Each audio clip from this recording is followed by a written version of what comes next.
Baik, Assalamualaikum warahmatullahi wabarakatuh.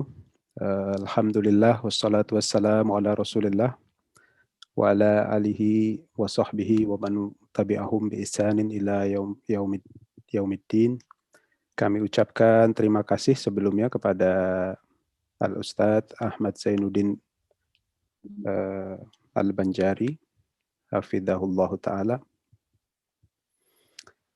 atas waktu yang telah Ustadz luangkan bagi kami. Semoga Ustadz senantiasa dalam lindungan Allah beserta keluarga, dilimpahi keberkahan tanpa kekurangan sesuatu apapun. Allahumma.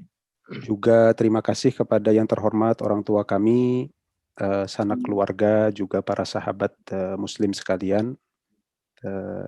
Doa yang terbaik untuk kita semua. Mari kita sama-sama meluruskan niat untuk mendengarkan tausiah dari Ustadz, berusaha mencatatnya, juga kita memohon kepada Allah agar dimudahkan untuk mengamalkan ilmu yang kita dapat dari Ustadz. Toib, sedikit pengumuman, insya Allah di akhir kajian kita ada sedikit semacam kuis begitu ya. Kami memohon Ustadz nanti untuk membantu memberikan satu pertanyaan kepada para jamaah seputar materi hari ini. Kemudian jamaah kami mohon untuk tetap bergabung sampai akhir kajian. Nanti di akhir kajian akan kami informasikan nomor WhatsApp yang bisa jamaah sekalian gunakan untuk mengirimkan jawaban. Insya Allah kami akan pilih 2 sampai 3 orang gitu ya, jawaban yang paling benar untuk diberikan hadiah. Juga insya Allah Ustadz akan memilih 2 pertanyaan yang terbaik dari para jamaah sekalian. Ini untuk memotivasi agar kita tidak malu ya bertanya kepada Ustadz terkait terutama materi hari ini ataupun materi bahasan lainnya. Baik, tanpa memperpanjang waktu, kami persilahkan Ustadz waktu dan tempat. Barakallahu fikum. Assalamualaikum warahmatullahi wabarakatuh. Bismillahirrahmanirrahim. Innal hamdalillah nahmaduhu wa nasta'inuhu wa nastaghfiruh wa na'udzu billahi min shururi anfusina wa sayyiati a'malina. Man yahdihillahu fala mudilla lahu wa man yudlil fala hadiyalah. Wa asyhadu an la ilaha illallah wahdahu la syarika lah. Ya ayyuhalladzina amanu taqullaha haqqa tuqatih wa la tamutunna illa wa antum muslimun. Ya ayyuhan nasu taqu rabbakumul ladzi khalaqakum min nafsin wahidah wa khalaqa minha zawjaha wa bassa minhuma rijalan katsiran wa nisaa'a wattaqullaha alladzi tasaaluna bihi wal arham innallaha kana 'alaikum raqiba. Ya ayyuhalladzina amanu taqullaha wa qulu qawlan sadida yuslih lakum a'malakum wa yaghfir lakum dhunubakum wa man yuti'illaha wa rasulahu faqad faza fawzan 'azima amma ba'd. Fa inna asdaqal hadits kitabullah wa ahsanal hadi hadi Muhammadin sallallahu alaihi wa ala alihi wasallam wa syarrul umuri muhdatsatuha wa kulla muhdatsatin bid'ah wa kulla bid'atin dhalalah wa kulla dhalalatin finnar. Alhamdulillah, kita bersyukur pada Allah Subhanahu wa taala pada hari ini, hari Ahad malam Senin 24 Safar 1442 Hijriah, kita dimudahkan oleh Allah Subhanahu wa taala untuk duduk bersama mengkaji ayat-ayat suci Al-Quran dan hadis-hadis Rasul. Salawat dan salam semoga selalu Allah berikan kepada Nabi kita Muhammad sallallahu alaihi wasallam, pada keluarga beliau, para sahabat, serta orang-orang yang mengikuti beliau sampai hari kiamat kelak. Dengan nama-nama Allah yang husna dan sifat-sifatnya yang ulia, kita berdoa, Allahumma inna nas'aluka ilman nafi'an wa rizqan tayyiban wa amalan mutaqabbala. Allahumma anfa'na bima 'allamtana wa 'allimna ma yanfa'una wa zidna ilma. Allahumma amin. Ahibati, hafizakumullah, kaum muslimin yang saya cintai karena Allah, semoga Allah Subhanahu wa taala selalu menjaga kita. Kepada keluarga Ami Faruq, hafizakumullah taala, jazakumullahu khairan, kita bisa kembali duduk bersama melanjutkan kajian bekal sebelum mati. Dan sudah tidak terasa,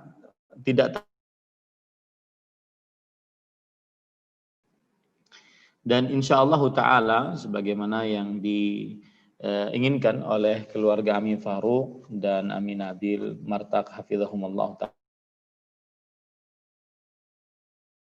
tiap Ahad malam Senin pekan kedua rutin membahas kajian-kajian Islam tematik. Mungkin nanti setelah ini kita akan bahas apa lagi. Yang jelas ini adalah kajian yang insya Allah selalu ada setiap Ahad malam pekan kedua. Dan pada pertemuan sebelumnya kita sudah membahas tentang mengingat atau mengenal tentang kematian. Karena kan tema kita bekal sebelum mati.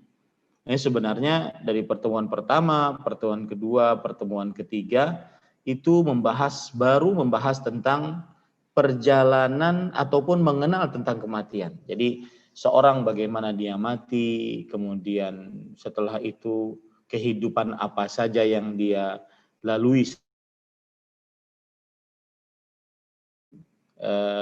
Kita kalau tidak salah sudah sampai kepada perkara yang berkaitan dengan hisab, betul ya Ami ya, dan timbangan kalau tidak salah ya. Betul Ustaz. Timbangan. Betul. Baik.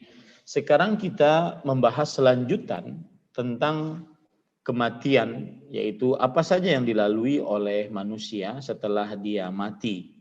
Sebagaimana yang sudah saya sebutkan bahwasanya manusia apabila dia sudah mati, maka berpisahlah ruhnya dari jasadnya, kemudian dinaikkan ke atas jika ruhnya ruh orang yang beriman.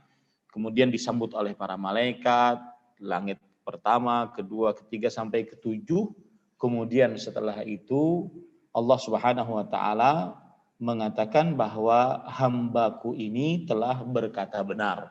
Kembalikan ruhnya ke jasadnya di alam barzakh. Kembalilah ruhnya ke jasadnya di alam barzakh.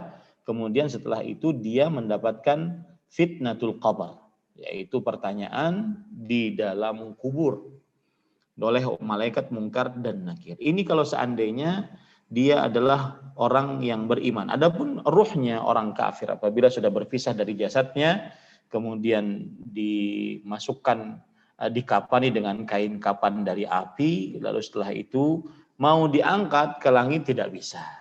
Sebagaimana dalam ayat Al-Quran, dalam surat Al-A'raf, Allah Subhanahu wa taala menyatakan bahwa orang-orang yang kafir maka tidak akan dibukakan pintu langit untuk mereka, dan tidak akan mereka masuk walaupun tidak akan dibukakan pintu langit untuk roh,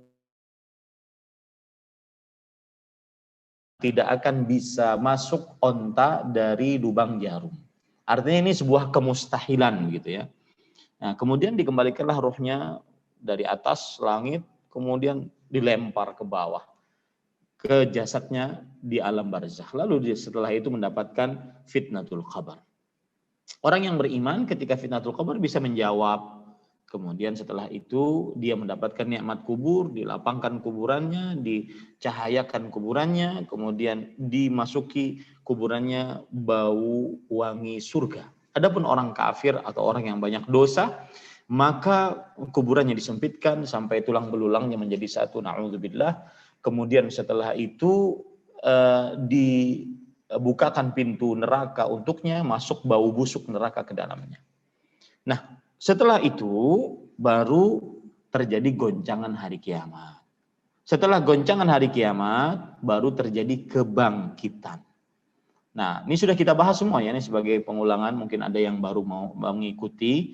Kemudian setelah itu di hari kebangkitan baru terjadi perkumpulan di padang mahsyar.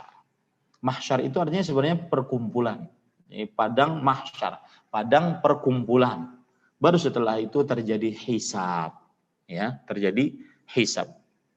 Kemudian setelah itu terjadi timbangan. Saya ingin menambahkan sedikit tentang hisab. Saya dapat faedah yang baru tentang hisab ini. Manusia yang beriman itu hisabnya ada 3 jenis.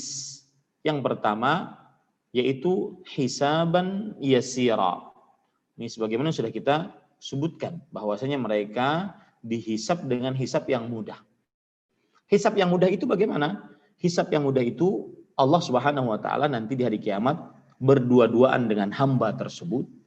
Kemudian Allah tutupi dengan penutup yang dibuat oleh Allah Subhanahu wa taala.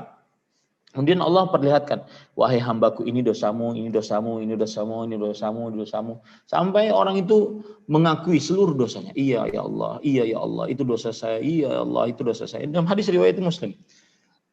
Sampai dia mengira bahwasanya dirinya, ini binasa saya ini.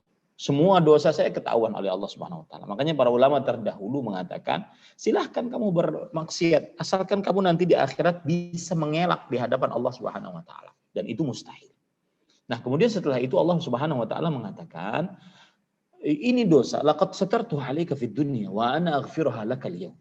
Ini dosa, ketika kamu hidup di dunia aku tutupi aibmu, dosamu ini. Tidak ada orang yang tahu. Dan hari ini di hari kiamat aku ampuni dosa-dosamu. Nah, ini yang disebut dengan hisaban yasira, hisab yang mudah. Ya, hisab yang mudah. Kemudian ada namanya hisaban asira, yaitu hisab yang sulit. Ada namanya hisab yang sulit. Hisab yang sulit adalah sebagaimana hadis Rasul sallallahu alaihi wasallam, "Man nuqishal hisab faqad halak." Siapa yang diteliti saat hisabnya, maka dia pasti binasa. Jam sekian kamu gimana? Kemudian ngapain? Jam ini menit sekian kamu ngapain gimana? Diteliti hisabnya. Harta yang kamu dapat dari mana, digunakan untuk apa? Diteliti pokoknya hisabnya. Ilmu yang kamu dapat bagaimana? Apakah kamu amalkan? Diteliti. Maka ini orang yang sulit hisabnya. Pasti dia binasa. Karena Rasulullah SAW bersabda seperti itu. Man nuqishal hisab. Pasti dia binasa. Kemudian yang ketiga, yaitu ini yang belum saya sebutkan pada pertemuan sebelumnya, yaitu orang-orang yang masuk surga tanpa hisab, tanpa azab. Orang-orang yang tidak ada siksa, tidak ada hisab. Jangankan siksa, hisab aja tidak ada. Maka masuk ke dalam surganya Allah Subhanahu wa taala. Ini yang disebutkan oleh Rasulullah sallallahu alaihi wasallam bahwa 70 alfan min ummati yadkhuluna jannah bighairi hisabin wala adab. 70.000 dari umatku masuk surga tanpa hisab, tanpa adab. Ya, masuk surga tanpa hisab, tanpa adab. Dan 70.000 ini di dalam riwayat yang lain, riwayat Imam Ahmad, riwayat Imam Tirmidzi, bahwa setiap 1.000 dari 70.000 ini membawa 70.000 lain. Jadi kan 70.000 nih. Setiap 1.000 dari 70.000. Setiap 1.000 dari 70.000 membawa 70.000. Nah, siapa yang bisa memberikan faedah kepada kita? Mungkin dari peserta Zoom sudah 45 orang. Kalau ada yang benar jawabannya, maka dia berhak untuk dapat hadiah. Ya. Jadi para ikhwan yang dirahmati oleh Allah Subhanahu wa taala, jadi dalam hadis Rasul sallallahu alaihi wasallam, wa'adani rabbi an yudkhila min ummati 70 alfan bighairi hisabin wala adab. Wa ma'a kulli alfin 70 alf. Rabbku menjanjikan untukku masuk surga dari umatku 70.000 tanpa hisab, tanpa azab. Dan dari setiap 1.000 membawa 70.000. Kemudian selanjutnya, ya. Jadi kalau seandainya cuma 70.000, ya berarti selesai batasannya. Para sahabat saja yang berhaji bersama Rasul sallallahu alaihi wasallam di dalam haji wada sebelum Nabi Muhammad sallallahu alaihi wasallam meninggal itu sekitar 150.000, berarti selesai sudah. Ya, berarti selesai sudah. Nah, kemudian selanjutnya kalau begitu kita agak pesimis gitu. Nah, ternyata tidak. Dari 70.000 setiap 1.000-nya membawa 70.000 lagi. Dan itu belum selesai. Belum selesai. Kemudian kata Allah kata Rasulullah SAW, wa thalathu hathayatin min hathayati Rabbi. Kemudian dua kepalan tangan dari dua kepalan tangan yang Allah Subhanahu wa taala. Jadi kalau secara bahasa hathiyah itu secara bahasa seperti ini. Ya, seperti ini. Nah, dan Allah Subhanahu wa taala memiliki tangan, kedua telapak tangan sesuai dengan kemuliaan dan keagungan Allah Subhanahu wa taala. Jadi masih ada optimis lah kita, mudah-mudahan termasuk di dalamnya masuk surga tanpa hisab, tanpa azab. Nah, ini tambahan yang sudah saya sebutkan. Taib. Sekarang di poin yang keempat ini atau pertemuan yang keempat ini kita melanjutkan. Jadi setelah dihisab, Bang sudah kita bahas juga. Nah, sekarang kita setelah ditimbang, maka di sana ada telaga Rasulullah Sallallahu Alaihi Wasallam. Jadi kalau kita berbicara tentang kematian dan kehidupan setelah kematian, setelah dihisab, ditimbang, maka ada telaga Rasulullah Sallallahu Alaihi Wasallam. Coba perhatikan hadis riwayat Bukhari dan Muslim dari Abdullah bin Amr bin As radhiyallahu anhuma, bahwa Rasulullah sallallahu alaihi wa ala alihi wasallam bersabda, "Haudhi masiratu syahr wa zawayahu sawa. Ma'uhu abyadu minal laban wa rihuhu atyabu minal misk wa kinaz man yashrabu minha fala yadhma'u abada." Artinya, haudhi, telagaku itu luasnya seluas orang melakukan perjalanan selama sebulan. Tentunya pembicaraan ini waktu itu adalah berbicara menaiki onta ataupun menaiki kuda. Nah, kalau seandainya dari tempat seseorang dia naik onta atau naik kuda selama sebulan, maka seperti itulah panjangnya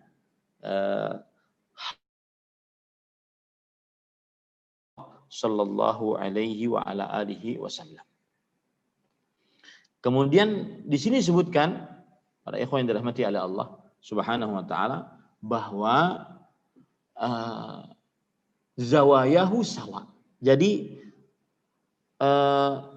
tempatnya sama, lebarnya maksudnya, panjang dan lebarnya sama. Jadi saya gambarkan sini ya. Panjang dan lebarnya sama. Ini kalau bisa kita katakan panjangnya sama dengan lebarnya. Ya, panjangnya sama dengan lebarnya. Ini ahibati hafizakumullah ta'ala. Entah perjalanannya itu dari sini ke sini selama sebulan atau dari sini selama sebulan. Allahu a'lam. Yang penting haudhi masiratu sahar, kata Rasul sallallahu alaihi wasallam. Yang artinya telagaku luasnya seperti orang melakukan perjalanan selama sebulan. Dan Rasul Shallallahu Alaihi Wasallam ketika bersabda ini, beliau berbicara dengan apa yang dipahami oleh para sahabat. Tentunya tidak berbicara tentang alat transportasi pesawat, kereta, kapal, mobil, motor, tidak. Ya, Allahu a'lam. Saya belum menemukan jurnal. Mungkin ada yang meneliti di zaman modern ini, kalau orang naik onta, naik kuda selama sebulan itu seberapa panjang gitu ya, dengan panjangnya kaki onta, kemudian hentakannya onta atau hentakannya kuda itu kalau sebulan sampai mana gitu ya. Wallahu alam, saya belum baca tentang hal itu. Yang jelas sisi-sisinya sama. Sisi-sisinya panjang, lebarnya sama. Kemudian ma'uhu abyadhu minal laban, yang artinya airnya lebih putih daripada susu, dan bau wanginya lebih wangi daripada minyak wangi misik.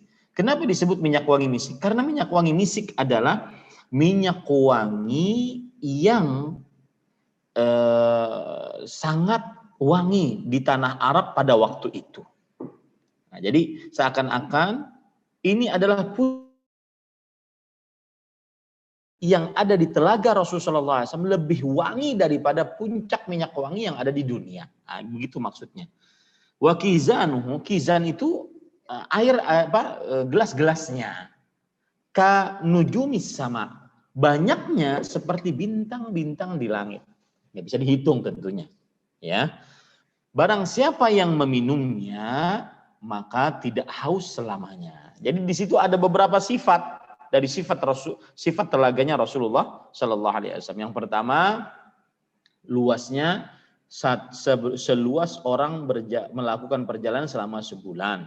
Kemudian yang kedua, sisi panjang dan lebarnya sama. Yang ketiga, airnya lebih putih daripada susu. Yang keempat, minyak wanginya lebih wangi daripada minyak wangi misik. Yang kelima, jumlah gelas-gelasnya sejumlah bintang-bintang yang ada di langit. Yang keenam, yang telah minum darinya tidak akan pernah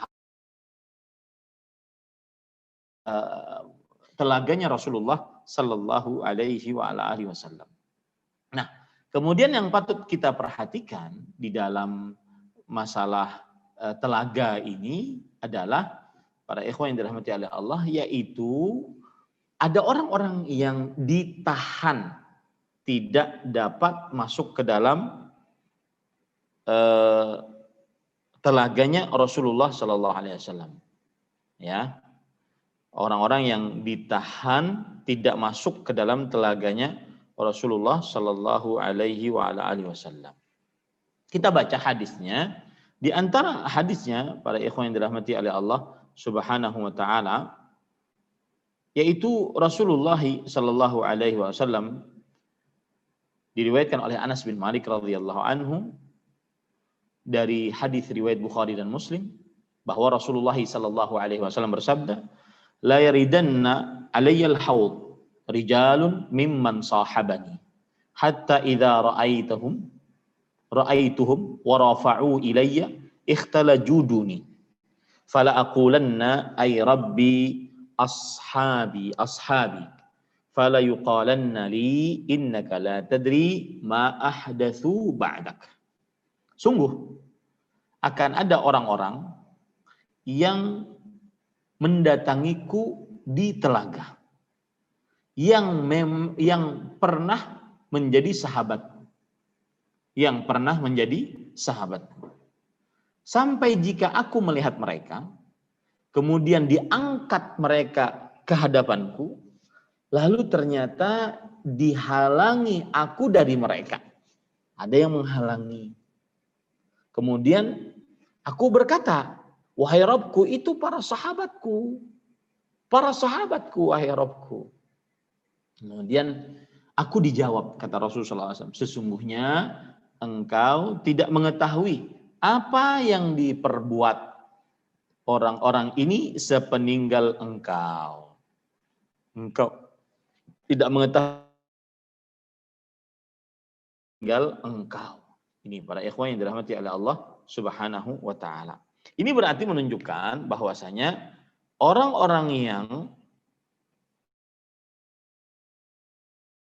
mendapatkan air telaga Rasulullah Sallallahu Alaihi Wasallam, maka mereka adalah orang-orang yang berbuat perbuatan bid'ah.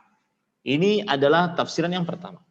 Orang-orang yang berbuat perbuatan bid'ah. Kemudian tafsiran yang kedua, bahwa orang-orang yang dihalangi ini adalah orang-orang yang mereka itu munafik. Munafik. Kenapa munafik dihalangi? Ya, karena kemunafikannya, lisannya mengaku Islam, hatinya adalah hati orang kafir. Ya, ini para ikhwan yang dirahmati oleh Allah Subhanahu wa Ta'ala.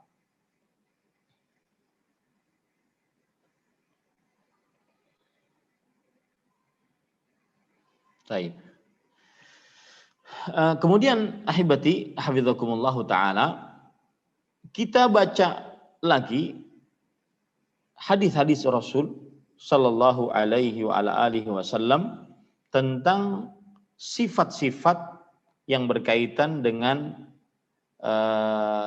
telaga Rasulullah sallallahu alaihi wasallam. Di antara hadis-hadis yang menunjukkan akan telaga Rasulullah sallallahu alaihi wasallam Hadis yang diriwayatkan oleh Imam Bukhari dari Anas bin Malik radhiyallahu anhu. Lamma urija bin Nabi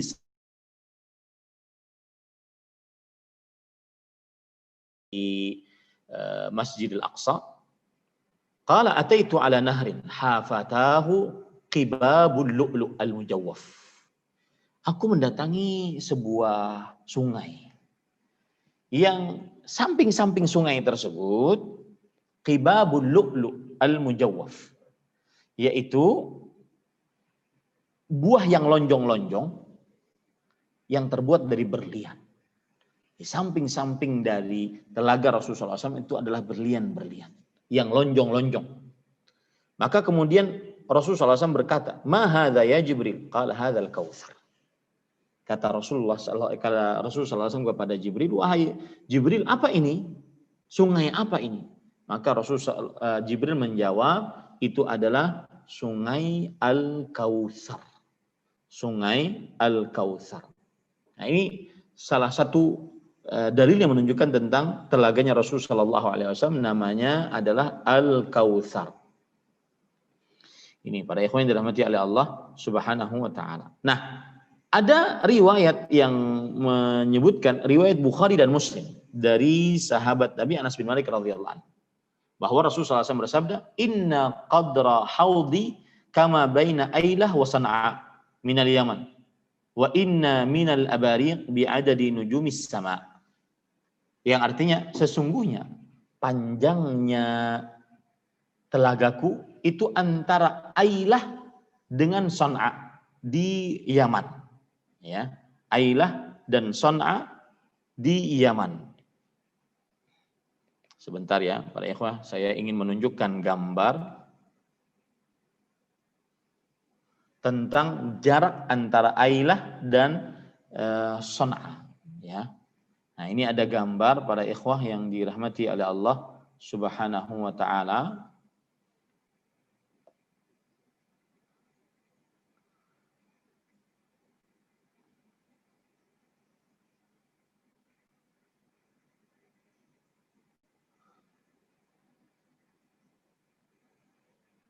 Ailah kalau dia tidak salah adalah di negeri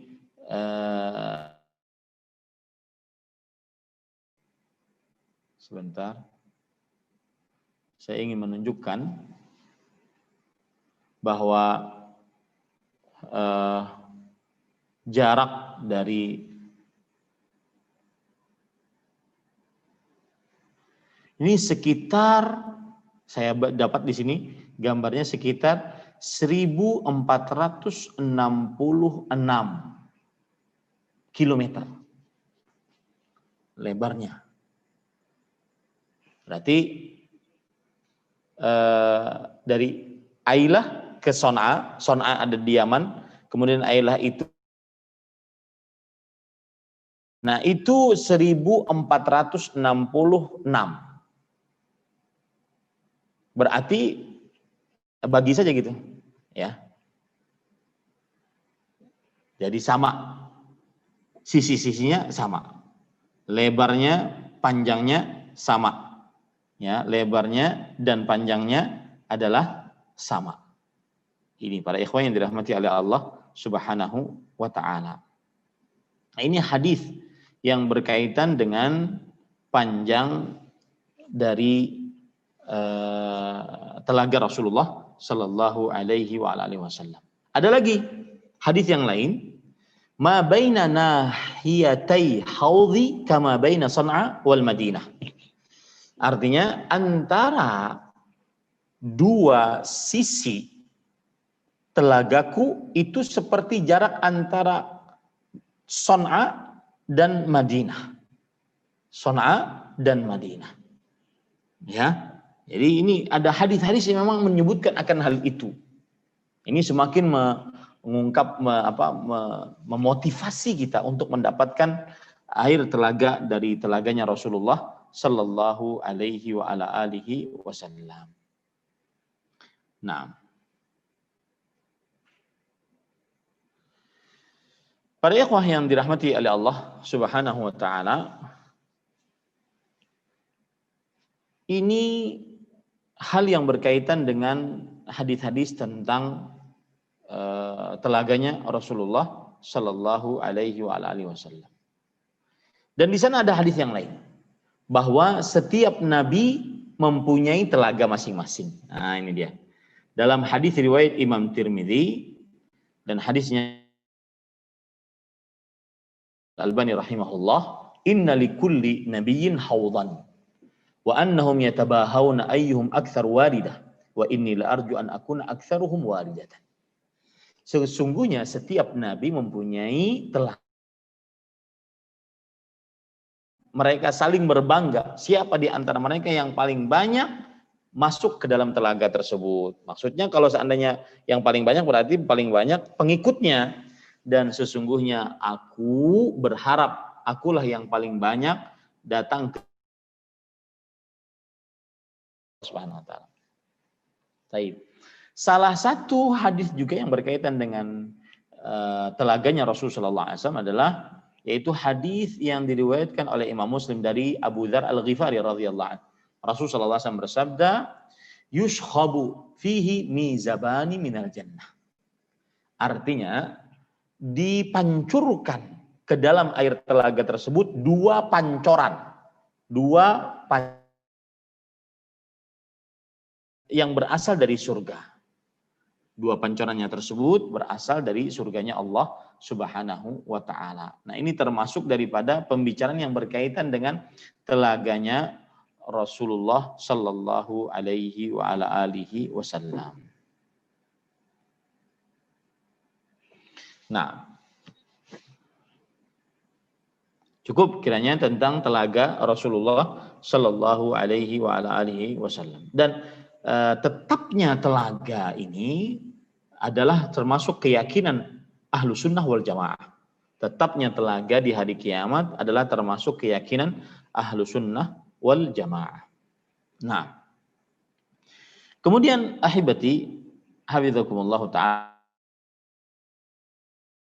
maka saya sebelum masuk kepada sirat, maka saya mengingatkan bahwasanya semestinya seorang muslim memperhatikan ibadahnya kepada Allah Subhanahu wa taala, apakah sesuai dengan petunjuk Rasulullah Shallallahu alaihi wasallam atau tidak, ya. Karena ibadah yang mengada-ngada, ibadah yang bid'ah, maka ini termasuk daripada hal yang menghalangi seseorang untuk masuk ke dalam telaganya Rasulullah Sallallahu Alaihi Wasallam dan dihalangi oleh Allah Subhanahu Wa Taala untuk bisa meminum dari telaga Rasulullah Sallallahu Alaihi Wasallam. Dan saya berpesan jangan terkecoh dengan banyaknya orang yang melakukan perbuatan bid'ah. Ya, jangan terkecoh dengan banyaknya orang yang melakukan perbuatan bid'ah. Karena banyak bukan ukuran benar. Banyak bukan ukuran bahwa hal tersebut adalah benar. Ini para ikhwan yang dirahmati oleh Allah Subhanahu wa taala. Nah, kemudian kita sekarang masuk ke dalam sirat, yaitu kabar-kabar, berita-berita yang valid tentang sirat. Kita ingin bahas dulu apa itu sirat, ya. Para ikhwan yang dirahmati oleh Allah Subhanahu wa taala, pengertiannya adalah at-tariq, jalan. Secara bahasa, sirat artinya adalah at-tariq, yaitu jalan. Kemudian secara istilah syariat, para ikhwan yang dirahmati oleh Allah Subhanahu wa taala, sirat disebutkan oleh para ulama rahimahumullah taala bahwa dia adalah jalan yang akan dilalui oleh setiap orang yang beriman.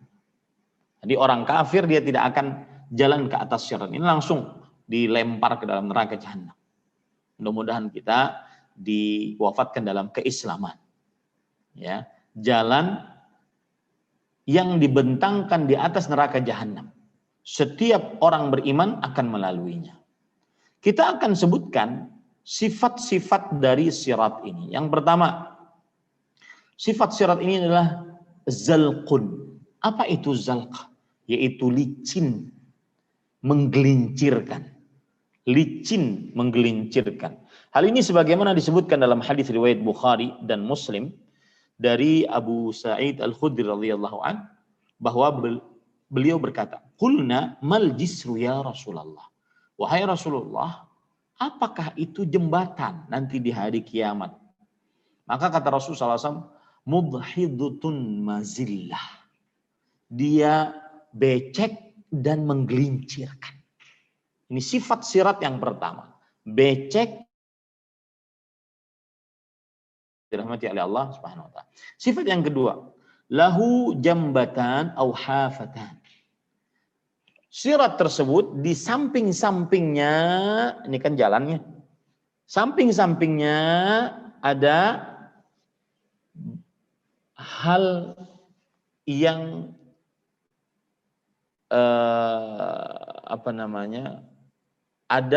ada pagarnya, kalau boleh saya katakan seperti itu. Ada pagarnya.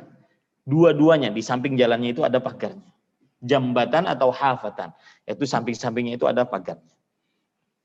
Ini para ikhwan yang dirahmati oleh Allah SWT.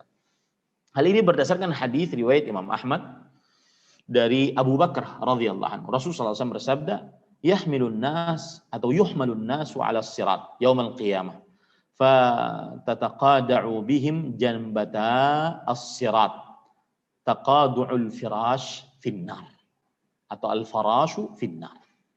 Manusia dibawa di atas sirat pada hari kiamat. Fatataqada'u bihim jambata as-sirat.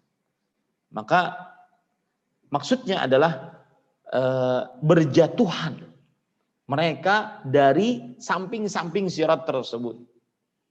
Sebagaimana al-farash, yaitu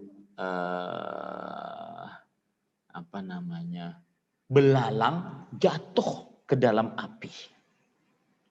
Ini para ikhwan yang dirahmati oleh Allah Subhanahu wa taala. Mengerikan. Ya.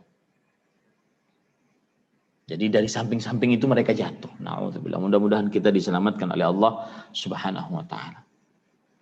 Kemudian yang ketiga yaitu dan di samping-samping sirat tadi ada kalalib. Kalalib maksudnya adalah besi-besi bengkok pengait. Mengait orang yang diperintahkan untuk dikait. Hal ini berdasarkan hadis riwayat Imam Muslim dari Abu Hurairah radhiyallahu an, Nabi Muhammad sallallahu alaihi wasallam bersabda, "Wa fi hafatayis sirat kalalib mu'allaqatun ma'muratun bi akhdhi man umirat bih." Di samping-samping besi bengkok pengait itu ada kalalib. Kalalib itu artinya adalah besi-besi bengkok yang bergantungan. Diperintahkan untuk mengambil orang-orang yang diperintahkan untuk diambil. Ya, ini para ikhwan yang dirahmati oleh Allah Subhanahu wa taala. Bentuknya bagaimana? Disebutkan dalam hadis riwayat Bukhari Muslim dari Abu Hurairah radhiyallahu anhu, mithlu syaukis sa'dan. Seperti pohon sa'dan yang berduri. Ya. Di tanah Arab ada namanya pohon sa'dan yang berduri. Sebentar. Ada namanya pohon sa'dan yang berduri. Ini saya sering menggunakan ini agar kita ini benar-benar mengetahui tentang apa yang diinginkan oleh Rasulullah Sallallahu Alaihi wa ala alihi Wasallam. Saya ambil contohnya ya. Nah ini dia. Jadi dia dia pohon yang berduri. Ini pohonnya. Ini pohon sa'dan namanya. Dia berduri. Ya, dan itulah nanti seperti itulah besi-besi bengkok pengaitnya di samping-samping sirat. Tapi hakikatnya kita Allahu a'lam bagaimana bentuknya kita tidak bisa. Cuma pohon sa'dan yang ada di Arab ya seperti itu. Ini karena disebutkan dalam hadis tadi. Ya, kata Rasul sallallahu alaihi wasallam, "Mithlu syaukis sa'dan, ama ra'aitum syaukus sa'dan?" Apakah kalian tidak pernah melihat pohon duri-duri sa'dan? Ya. Nah, ini pada ikhwan yang dirahmati oleh Allah Subhanahu wa taala. Kemudian yang ketiga, sifat dari, atau yang keempat ya. Yang keempat, sifat dari sirat adalah dia lebih tajam daripada pedang. Sebagaimana hadis Rasul Shallallahu Alaihi Wasallam yang diriwayatkan oleh Imam Hakim, was-sirat kahaddis saif. Sirat itu seperti tajamnya pedang. Allahu Akbar. Sudah licin, menggelincirkan. Kemudian samping-sampingnya ada pagar-pagar yang dengan itu mereka terbuang dari situ. Kemudian di samping-sampingnya ada besi-besi bengkok pengait. Kemudian setelah itu tipis, tajam seperti tajamnya pedang. Dalam riwayat Imam Ibnu Hibban, ahaddu minas saif adaqqu minas sya'ar. Lebih tajam daripada pedang. Mengatakan ada benarnya juga. Cuma mereka mungkin berbicara dengan bahasa yang mudah dipahami oleh orang-orang. Itu sirat jembatan itu seperti kata mereka ya, seperti rambut dibelah 7 kata mereka. Ya, seperti rambut dibelah 7. Jadi ada benarnya itu, ada benarnya. Karena disebutkan ahaddu minas saif adaqqu minas sya'ar. Dia lebih tajam daripada pedang, lebih tipis daripada rambut. Nah, ini para ikhwan yang dirahmati oleh Allah Subhanahu wa taala. Kemudian kalau saya boleh tambahkan lagi sifat sirat, yaitu dia gelap. Allahu Akbar. Dia gelap, ya.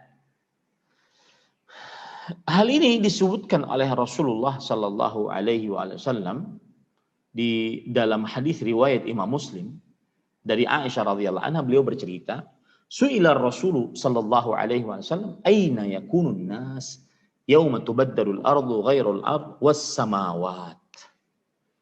Yang artinya Rasulullah Sallallahu Alaihi Wasallam ditanya, di manakah manusia setelah diganti langit dengan langit, bumi dengan bumi yang lain? Maka mereka dalam kegelapan sebelum jalan di. Berarti sudah berapa tuh sifatnya? Yang pertama licin, becek, menggelincirkan. Yang kedua ada pagar-pagar di samping-sampingnya. Yang ketiga, ada besi-besi bengkok yang diperintahkan untuk mengait. Yang keempat, gelap. Yang kelima, lebih tipis daripada rambut, lebih tajam daripada pedang. Subhanallah para ikhwan. Orang kalau sudah mikir begini Pak, ya mikir tentang makan enak, rumah megah, mobil mewah, udah nggak laku udah nggak laku. Ya. Sekarang coba perhatikan, sekarang saya bacakan hadis tentang sirat, ya.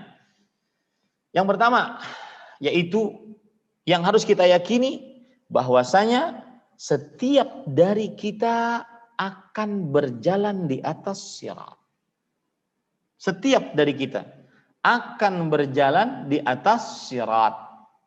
Hal ini berdasarkan surat Maryam ayat 71 dan 72. Wa in minkum illa wariduha kana ala rabbika hatman maqdiyya thumma nunajjil ladzina taqaw wa najarul zalimina fiha jithiya. Tidak ada di antara kalian, ini penekanan, tidak ada di antara kalian kecuali akan berjalan di atas sirat. Ya, itu adalah sudah ketetapan dari Allah Subhanahu wa taala. Kemudian berarti kan jalan di atas siratnya itu pasti. jalan di atas jembatan yang di bawahnya itu neraka jahanam, itu pasti bagi semua dari kita. Itu pasti. Yang belum pasti ayat setelahnya, ayat 72, silahkan buka mushafnya. Ayat 72 dari surat Maryam. Tsumma nunajjil ladzina taqaw wa nadharul zalimina fiha jithiya. Kemudian kami selamatkan orang-orang yang bertakwa. Nah, ini yang belum pasti. Kitakah masuk ke dalamnya? Atau sebaliknya, wa nadharul zalimina fiha jithiya. Na'udzubillah. Dan kami tinggalkan orang-orang yang zalim di atas sirat tersebut jithiya, bertekuk lutut.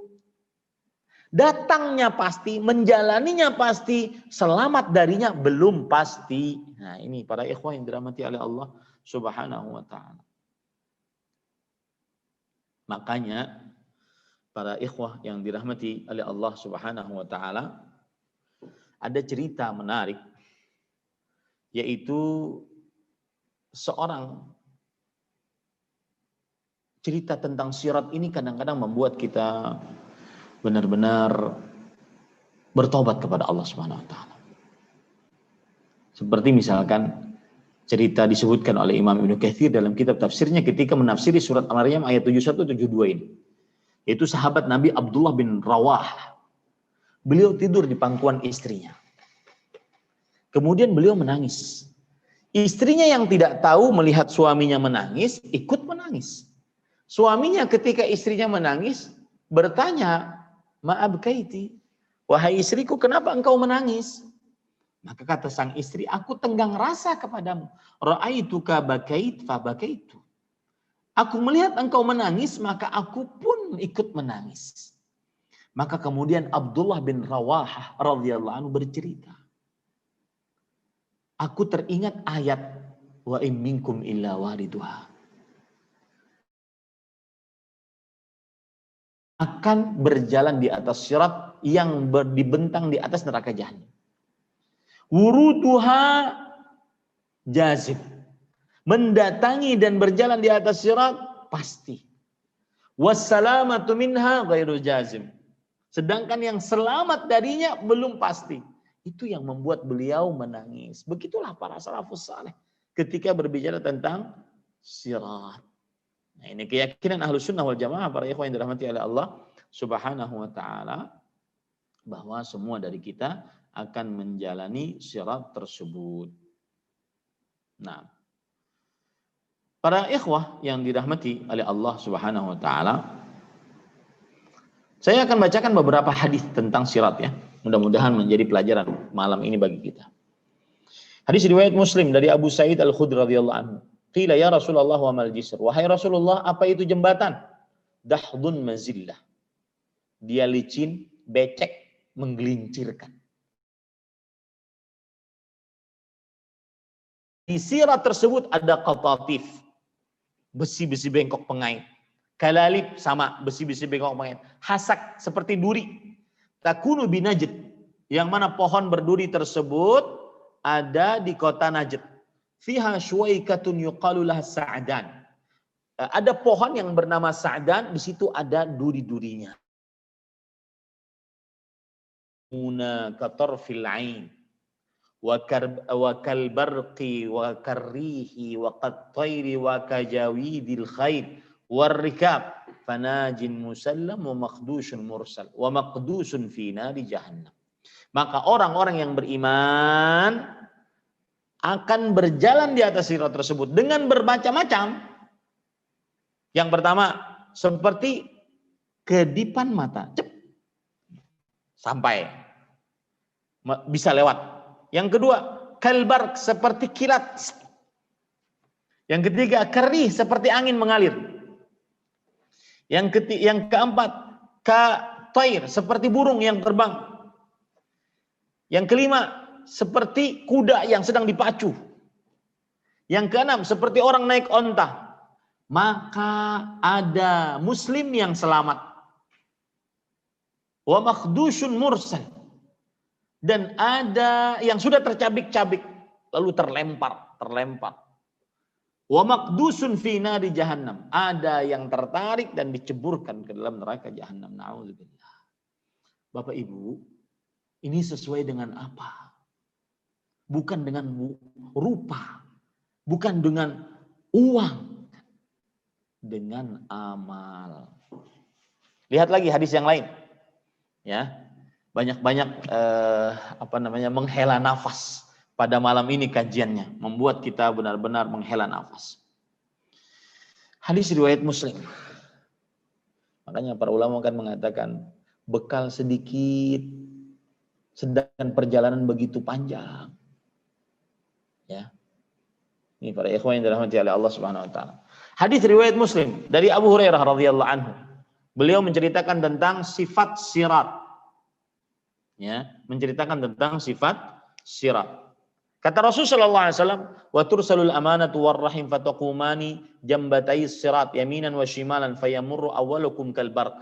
Maka kemudian dilepas amanah dan rahim. Ini perhatikan.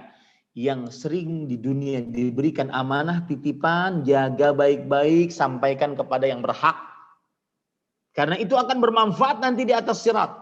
Yang mempunyai rahim-rahim, makanya saya termasuk orang yang mengapresiasi kajian ini. Kajian ini sebenarnya kajian keluarga. Ya, keluarga Amir Farouk yang asalnya kemarin waktu umrohan saya ikut bersama mereka, kita berumroh bersama. Ya, kemudian sampai di Indonesia baik hubungan, akhirnya kajian. Akhirnya sekarang untuk bebas, bukan hanya keluarga aja, subhanallah. Ya. Diutus amanah dan rahim. Maka amanah dan rahim ini akan berdiri tegak di samping-samping sirat. Kanan dan kiri. Nolong. Yang mungkin mau jatuh ditolong karena dia sudah menyambung tali silaturahim. Yang mungkin ingin jatuh dia ditolong oleh amanah karena dia sudah menjaga amanah, diberikan kepada yang memang berhak mendapatkannya. Dan termasuk amanah anak kita. Ya, hati-hati para ikhwan yang dirahmati oleh Allah Subhanahu wa taala. Fayamurru awwalukum kalbar, maka golongan pertama dari kalian berjalan melewati sirat seperti kilat. Kemudian Abu Hurairah bertanya, bi abi anta wa ummi ayyu syai'in kamaril barq. Wahai Rasulullah, bapakku dan ibuku sebagai jaminannya. Apa yang dimaksud orang berjalan seperti jalan kilat? Rasulullah SAW menjawab, alam tarau ilal barqi kaifa yamurru wa yarju fi tarfati ain. Bukankah ini terjadi dan ini sudah dibuktikan. Apakah kamu tidak melihat itu petir? Dia berjalan dan kembali dalam satu kedip mata. Jadi itu sebenarnya petir yang kita lihat di langit. Ini subhanallah saya merinding ya. Petir yang kita lihat di langit itu dia gitu kembali. Dia bukan set selesai enggak, tetapi set gitu kembali. Tapi sekedap mata, nggak bisa dilihat dengan kasat mata biasa. Itu yang pertama. Tsumma kamirrih, lalu seperti lewat angin. Tsumma kamarit thair, lalu seperti burung yang terbang. Wasyaddir rijal tajri bihim a'maluhum. Kemudian orang berlari di atas sirat. Yang membuat perbedaan mereka ini apa? A'maluhum, amalan mereka. Wa nabiyyukum qa'im di atas sirat. Yaqulu Rabbi sallim sallim. Nabi Muhammad sallallahu alaihi wasallam berdoa, ya Allah selamatkan, selamatkan, selamatkan. Hatta ta'jiza a'malul ibad, hatta yaji'a ar-rajulu fa la yastati'u as-sayr illa zahfa.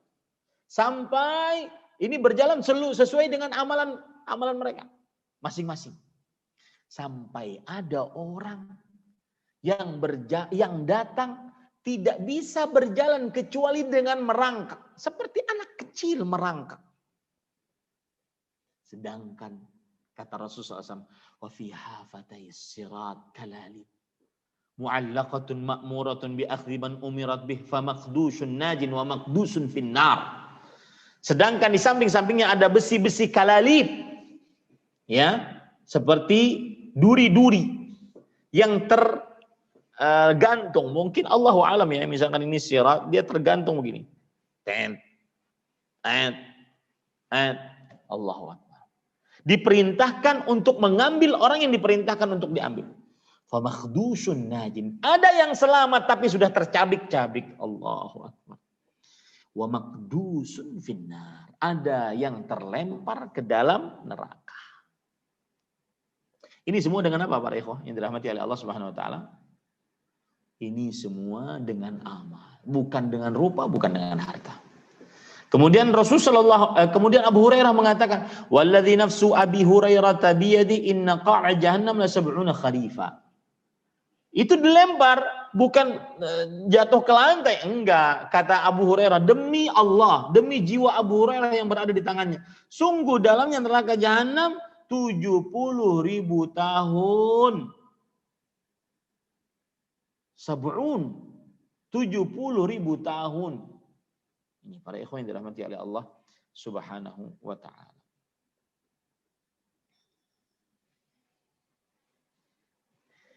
Ada cerita menarik. Para ikhwan yang dirahmati oleh Allah, surat Maryam ayat 71 ini membuat para ulama salafus saleh sering berubah raut wajah mereka. Kalau sudah membaca ayat ini, ya, sering berubah raut wajah mereka. Seperti disebutkan oleh Imam Ibnu Katsir rahimahullah. Ada seorang Abu Maisarah rahimahullah. Kana idza awa ila firasyih. Beliau kalau ingin tidur, nih praktekkan malam ini. Praktekkan malam. Jika ingin tidur, beliau berkata, "Ya laita ummi lam taliti."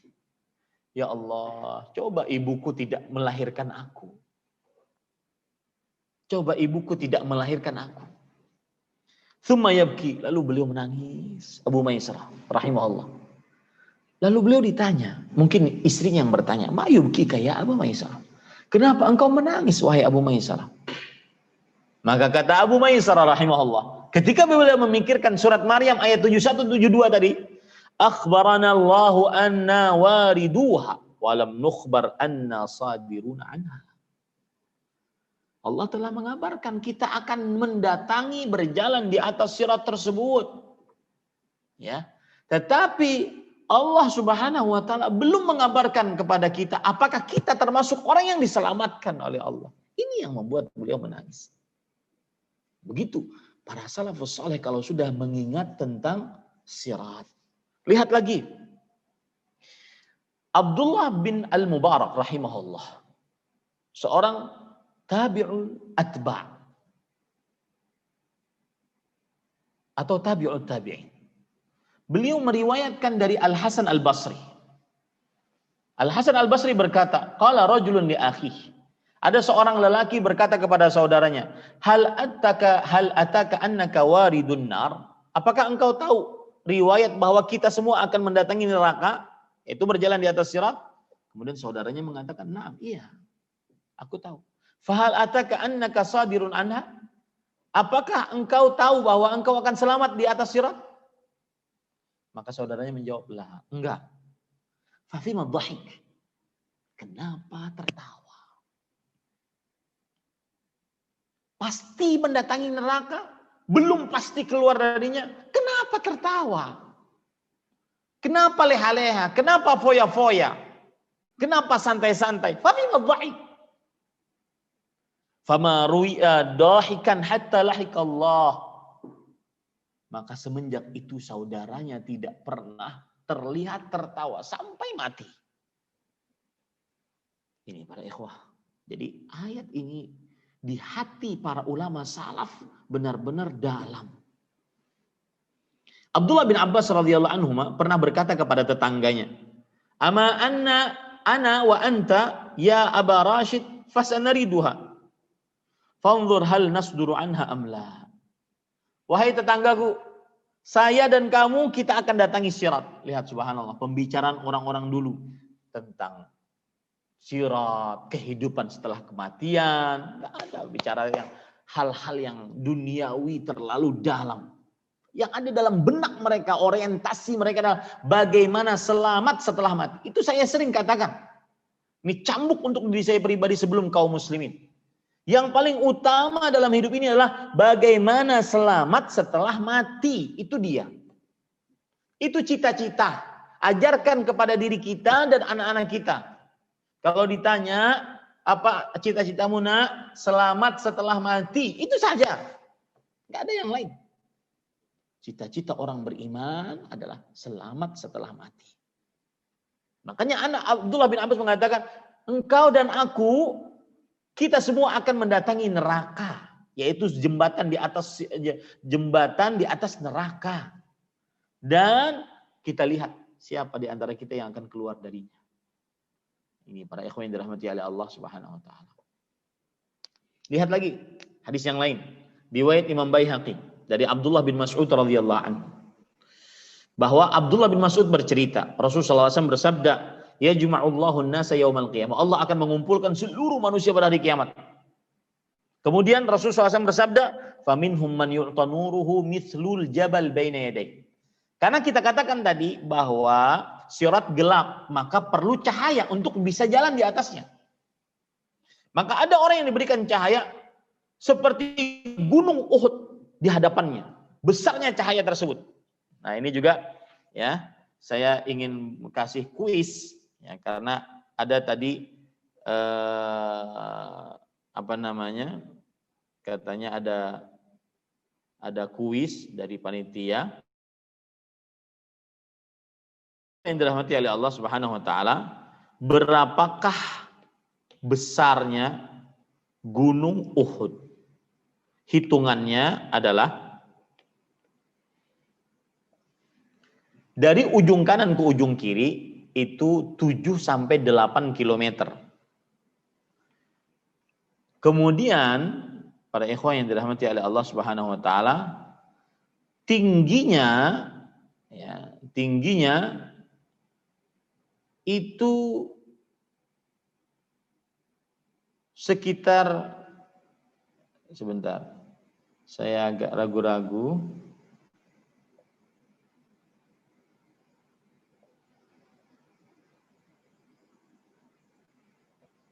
Seribu meter tingginya. 1000 meter, lebih tepatnya 1000,77 meter. Berapa berat dan besar gunung Uhud? Panjangnya itu sekitar 7 sampai 8 kilometer, tingginya sekitar 1000,77 meter. Berapa berat atau besar gunung Uhud? Seperti itulah cahaya di hari kiamat, orang yang diberikan cahaya oleh Allah Subhanahu wa taala. Wa minhum man yu'ta nuruhu fawqa dzalik. Ada yang diberikan cahaya lebih besar dari gunung Uhud. Wa minhum man yu'ta nuruhu mithlun nakhlah biyamini. Ada orang yang diberikan cahaya sebesar pohon kurma di samping kanannya, mengikuti dia jalan. Wa minhum man yu'ta nuruhu duna dzalika biyamini. Ada yang lebih kecil dari pohon kurma diberikan cahaya. Hatta yakuna akhira man yu'ta nuruhu fi ibhami qadami. Sampai orang yang terakhir diberikan cahaya sebesar jempol kaki. Ini jempol kaki. Lihat. Ya. Itu pun enggak hidup terus. Yudhi'u marratan wa yadfa'u marratan. Kadang hidup, kadang mati. Allahu akbar. Dalam keadaan genting begitu. Idza adha'a qaddama qadamah. Jika hidup dia jalan setapak, wa idza atfa'a qama. Jika dia mati, dia padahal licin, becek, menggelincirkan. Gelap, lebih tipis dari rambut, lebih tajam daripada pedang, samping-sampingnya besi bengkok, pengait. Lengkap sudah itu. Jangan macam-macam para ikhwan yang dirahmati oleh Allah Subhanahu wa taala. Kemudian kata Rasulullah SAW, fayamurru wa yamurruna 'ala sirat, maka orang itu jalan dan mereka pun berjalan di atas sirat. Was-siratu kahaddis sayf dahdul mazillah, dan sirat itu bagaikan setajam pedang, licin menggelincirkan. Kemudian dikatakan kepada mereka, umdu 'ala qadri nurikum. Jalanlah kalian sesuai dengan cahaya yang kalian miliki. Faminhum man yamurru kan qidadil kaukab. Di antara mereka ada yang berjalan seperti kilatan bintang, cepat. Wa minhum man yamurru karih, di antara mereka ada yang berjalan seperti angin mengalir. Wa minhum man yamurru kataf, di antara mereka ada yang berjalan sekejap mata. Wa minhum man yamurru kasyaddir rijl, ada yang berjalan berlari. Yarmulu ramran ala qadri a'mali, dia berlari-lari sesuai amalan masing-masing. Ingat itu baik-baik. Bukan rupa, bukan harta. Rumah mega, mobil mewah, harta bertumpuk ruah. Bukan. Sesuai dengan amal masing-masing.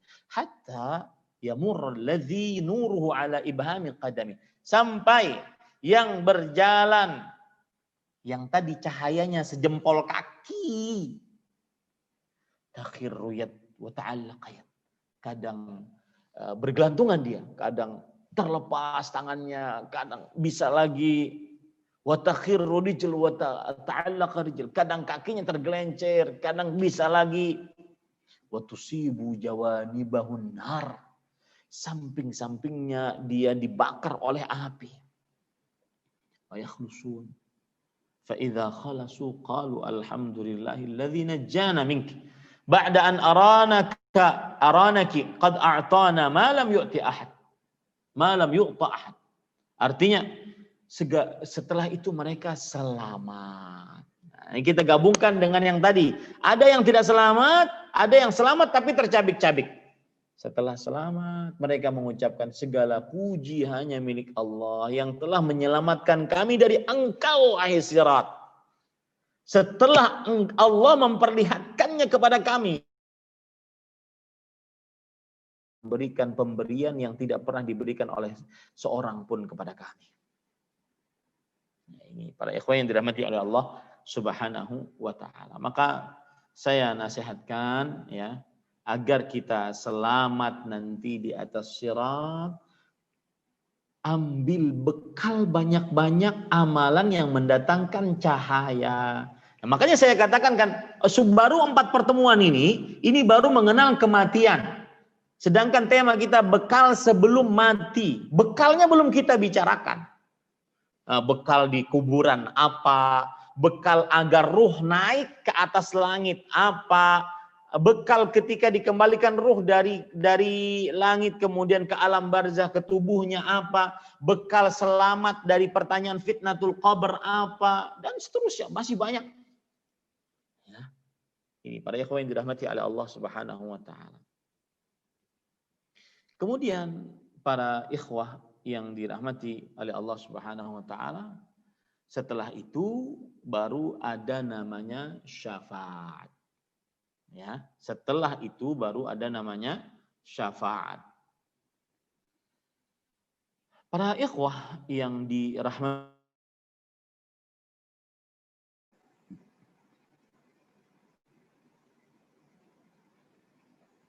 syafaat pengertiannya adalah talab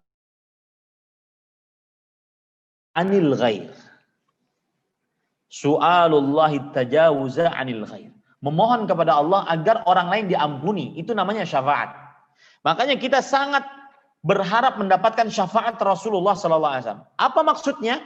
Nanti di hari kiamat kita berharap Rasulullah SAW menghadap kepada Allah, memintakan ampun atas dosa. Kabulkan, asalkan kita tidak mensyirikkan Allah Subhanahu wa taala, dikabulkan. Nah, itu pentingnya syafaat. Dan syafaat syaratnya satu, Allah mengizinkan. Mengizinkan siapa? Jadi begini para ikhwah, saya gambarkan ya. Ini syafaat. Ngomong-ngomong udah habis waktunya belum, Mi? Lanjut atau gimana, Mi? Tafadhal Ustadz, nanti ada sesi tanya jawab sebelum berakhir. Baik. Kita sampai jam 10 insya Allah ya waktu di Ustadz. Iya. Sedikit lagi saya lanjutkan ya. Ini keasikan kayaknya jadinya nih. Tafadhal Ustadz. Baik, saya lanjutkan ya. Perhatikan, tadi saya ingin berbicara tentang syafaat. Ini ada Allah Subhanahu wa taala. Kemudian ada si pemberi syafaat. Pemberi syafaat. Kemudian ada orang yang diberi syafaat. Mohon maaf ini saya cepat-cepat ya, tulisannya agak. Lihat. Ini Allah Subhanahu wa taala. Ini pemberi syafaat, ini orang yang diberi syafaat. Pemberi syafaat diantaranya yang paling utama adalah Rasulullah Sallallahu Alaihi Wasallam. Ini yang paling utama. Kemudian juga para malaikat, kemudian juga orang-orang beriman, ya. Pemberi syafaat ini nanti datang kepada Allah, meminta agar orang ini diampuni dosanya. Itulah syafaat. Nah, syarat syafaat yang pertama, orang ini, si pemberi syafaat, diizinkan oleh Allah untuk memberi syafaat. Kemudian yang kedua, orang ini diizinkan oleh Allah untuk mendapatkan syafaat. Paham ya? Jadi dua-duanya diizinkan. Yang syafaat diizinkan oleh Allah Subhanahu wa taala. Apa dalilnya? Allah berfirman dalam surat Thaha ayat 109. Yauma idzin la tanfa'us syafa'ah illa man adzina lahu ar-rahman wa radiya lahu qawla. Pada hari itu tidak bermanfaat syafaat siapapun. Rekomendasi siapapun tidak manfaat kecuali yang diizinkan oleh Allah dan diridhai oleh Allah Subhanahu wa taala. Ini syarat. Ya, yang memberi syafaat diizinkan oleh Allah, yang mendapatkan syafaat juga diizinkan oleh Allah Subhanahu wa taala untuk mendapatkan syafaat. Syarat yang kedua yaitu para ikhwan yang dirahmati oleh Allah Subhanahu wa taala. Ini syarat yang kedua, kembali ke sini. Ya, ini berarti syarat yang pertama izin. Ya. Syarat yang pertama. Syarat yang kedua adalah ridha. Siapa yang diridhai oleh Allah? Ini. Ini yang diridhai oleh Allah. Harus dia diridhai oleh Allah. Kapan orang diridhai oleh Allah? Ketika dia tidak kafir, tidak musyrik, tidak munafik, dia dapat syafaat. Maka orang musyrik nggak akan dapat syafaat. Ya, orang musyrik sebesar apapun dosa, selama dia tidak melakukan kesyirikan, maka dia niscaya. Surah An-Najm ayat 26. Wa kam min malakin fis samawati la tughni syafa'atuhum syai'an illa min. Berapa banyak malaikat yang ada di langit, syafaat mereka tidak akan bermanfaat kecuali dengan izin Allah bagi siapa yang dikehendakinya dan diridhoi oleh Allah. Nah, itu baru syafaat dalam jalan. Ya, para ikhwan yang dirahmati oleh Allah Subhanahu wa taala. Baik. Para ikhwah yang dirahmati oleh Allah Subhanahu wa taala, setelah itu baru kita membicarakan setelah syafaat. Baru setelah itu kita membicarakan tentang surga dan neraka. Ya, surga dan neraka. Kalau kita lebih dalam lagi tentang syafaat, maka perhatikan baik-baik bahwa syafaat yang diberikan oleh Rasulullah, syafaat itu macam-macam, itu maksud saya. Syafaat itu bermacam-macam. Catat baik-baik. Yang pertama, syafaat yang khusus dan syafaat yang umum yang kedua. Syafaat khusus yaitu syafaat yang khusus dimiliki oleh Rasul sallallahu alaihi wasallam saja. Di antaranya syafaat uzma. Syafaat uzma. Dengan syafaat ini maka hisab dimulai. Manusia datang kepada Nabi Muhammad SAW, wahai Rasulullah, engkau minta kepada Allah agar hisab dimulai. Itu namanya syafaat uzma. Syafaat yang kedua, khusus Rasulullah SAW, syafaat untuk penghuni surga agar bisa masuk ke dalam surga. Kalau tidak dapat syafaat Rasulullah, tidak masuk dalam surga. Dan yang pertama kali masuk dalam surga adalah Rasulullah, bukan umatnya, bukan. Jangan dibawa baper-baperan deh. Ini sebagian orang ada mengatakan, Rasulullah saking cintanya kepada umatnya, beliau mempersilahkan dulu umatnya masuk ke dalam surga. Baru setelah itu beliau masuk terakhir. Sepertinya kan wah gitu, secara perjuangan Rasulullah gitu. Tapi nggak ada dalilnya. Yang benar adalah Rasulullah SAW masuk ke dalam surga pertama kali. Dan tidak akan pintu surga dibuka kecuali Rasulullah SAW minta dibukakan pintu. Ya. Kemudian syafaat yang ketiga yang khusus adalah syafaat Rasulullah SAW untuk paman beliau. Ini para ikhwah. Kemudian syafaat yang selanjutnya adalah syafaat yang umum yang kedua. Tadi khusus ya, 3 jenis. Kemudian syafaat yang umum yaitu syafaat untuk orang-orang yang masuk ke dalam surga dan diangkat derajatnya di surga. Ini satu, ini yang umum. Siapa saja bisa ngasih syafaat. Yang kedua, syafaat untuk orang-orang yang sudah dinyatakan penghuni neraka akibat syafaat jadi masuk surga. 2. Yang ketiga, syafaat orang yang sudah masuk ke dalam neraka kemudian dikeluarkan dari api neraka. Ini 3, ya. Yang keempat, syafaat orang yang sama antara amal baik dengan dosanya sama. Maka diberikan syafaat, akhirnya dimasukkan ke dalam surga. Ini para ikhwan yang dirahmati oleh Allah. Kemudian syafaat untuk masuk surga tanpa hisab dari pintu surga yang paling kanan. Nah, ini sedikit tentang syafaat yang disebutkan di dalam hadis-hadis yang sahih. Yang terakhir para ikhwah, karena saya ingin pada pertemuan ini kita sudah selesai mengenal kematian. Ya, sudah selesai mengenal kematian. Yang terakhir yaitu tentang surga dan neraka. Surga dan neraka. Tapi sepertinya saya tidak puas kalau seandainya sempit sekali tentang surga dan neraka. Sudahlah, nanti kita pertemuan yang akan datang, ya setiap Sabtu pekan kedua kita akan membicarakan pertemuan yang kelima yaitu surga dan neraka. Mengenal kematian termasuk di dalamnya mengenal tentang surga dan neraka sebagai tempat paling terakhir dari perjalanan akhirat. Nah, ini dulu Ami, mudah-mudahan bermanfaat. Silahkan jika ada pertanyaan. Wallahu a'lam. Baik, barakallahu fiik Ustaz. Izin Anda bacakan pertanyaan yang sudah masuk. Mungkin Anda bacakan dari akhwat dulu, dari chat yang sudah masuk. Yang pertama terkait sirot, berapa panjangnya sirot tersebut dan apakah kita bisa saling membantu antara keluarga ketika melewati sirot.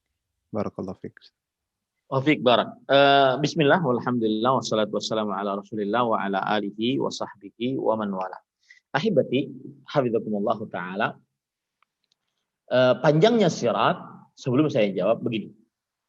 Kita berbicara tentang akhirat atau tentang hal-hal gaib. Itu ada 3 tahapan. Kita bisa berbicara tentang hal-hal gaib, ada 3 tahapan. Di antaranya tentang hal gaib, tentang Allah, tentang para malaikat, tentang langit, tentang surga, neraka, tentang hari kiamat, tentang sirat, dan seterusnya. Itu ada 3 tahapan. Yang pertama, kita bisa berbicara tentang hal gaib ketika kita bisa melihatnya. Dan ini mustahil. Karena namanya juga gaib. Maka kita tidak bisa melihatnya. Kemudian yang kedua, yaitu kita bisa berbicara tentang hal gaib ketika kita melihat yang semisal dengannya. Ini juga tidak mungkin. Karena tidak ada yang bisa semisal dengan hal-hal gaib yang berkaitan dengan akidah kita. Yang ketiga adalah ketika kita mendapatkan kabar dan kabarnya tersebut valid. Nah, itu dia. Kabarnya tersebut adalah kabar yang valid. baru kita bisa membicarakan tentang sirat tersebut. Nah, kabar yang valid kita dapatkan dari mana? Dari surga, dari Al-Quran dan hadis Rasul Sallallahu Alaihi Wasallam. Maka jawabannya, kalau ditanya apakah atau berapakah panjang sirat, Allahu a'lam. Belum ada kabar yang menunjukkan akan hal tersebut. Nah, kemudian para ikhwah, apakah kita bisa tolong menolong nanti dengan keluarga ketika di atas sirat? Maka sungguh sangat disayangkan. Allah berfirman di dalam surat Maryam ayat 95. Wa kulluhum atihi yaumal qiyamati farda. Dan tiap-tiap mereka akan datang kepada Allah pada hari kiamat dengan sendiri-sendiri. Ya. Coba saya bacakan tafsiran apa yang dimaksud dengan sendiri-sendiri. Kata Allah, kata para ulama tafsir, di antaranya Imam Ibnu Katsir, la nasira lahu. Sendiri maksudnya tidak ada yang menolong. Wala mujira illallah wahdahu la syarikalah. Dan tidak ada yang memberikan pertolongan kecuali Allah semata, tiada sekutu baginya. Fayahkumu fi khalqihi bima yasha. Maka Allah memberikan keputusan di tengah-tengah hambanya sesuai dengan kehendaknya. Wa huwal 'adilul ladzi la yadhlim mithqala dzarrah wa la yadhlim ahada. Dialah Allah yang maha adil, yang tidak menzalimi walau seberat biji sawi. Biji sawi itu begini, ya. Saya sering sekali mencontohkan dengan gambar karena ini termasuk nikmat. Ini termasuk daripada nikmat kita di zaman sekarang. Ini biji sawi. Kecil. Allah tidak akan menzaliminya. Dan Allah tidak akan menzalimi seorang pun. Maka kita akan datang sendirian. Makanya saya sering mengatakan bahwa manusia ketika dicabut nyawanya sendirian. Kemudian diangkat ruhnya ke atas langit jika orang beriman sendirian. Dikembalikan lagi ruhnya ke dalam tubuhnya di alam barzakh sendirian. Ditanyai malaikat mungkar dan nakir sendirian. Mendapatkan siksa atau nikmat kubur sendirian. Dibangkitkan di alam barzakh sendirian. Artinya nggak kenal satu-satu. Saya aman gitu. Enggak. Sendirian. Digiring di padang mahsyar meskipun bersama orang banyak tetapi sendirian. Enggak gandeng-gandengan tangan dengan abinya, dengan aminya, dengan jiddahnya. Enggak. Sendirian. Ya, dikumpulkan di padang mahsyar, matahari sedekat 1 mil, tidak memakai alas kaki, tidak berkhitan, tidak memakai apa-apa, telanjang sendirian, semuanya sibuk sendiri masing-masing. Lalu setelah itu dimulai hisab sendirian, diberi buku catatan amal sendirian, ditimbang sendirian, berjalan di atas sirat sendirian. Baru setelah itu di dalam surga bertemu dengan keluarga, kalau seandainya keluarganya masuk ke dalam surga.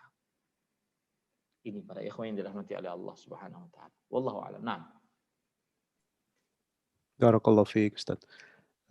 Pertanyaan selanjutnya, afwan Ustaz, kalau ada yang langsung dimasukkan surga tanpa hisab, apakah juga ada yang langsung dilempar ke neraka tanpa hisab? Syukron. Ya, para ikhwan yang dirahmati oleh Allah Subhanahu wa taala, orang-orang kafir, orang-orang musyrik, orang-orang munafik akbar, iya, dilempar langsung ke dalam neraka tanpa hisab. Yang mati di atas kekufuran, kesyirikan dan munafik akbar, maka langsung dimasukkan ke dalam neraka jahanam tanpa hisab. Wallahu a'lam.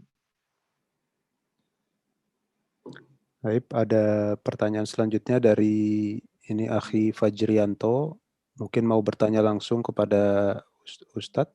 Kami Silakan. persilahkan atau mau dibacakan saja.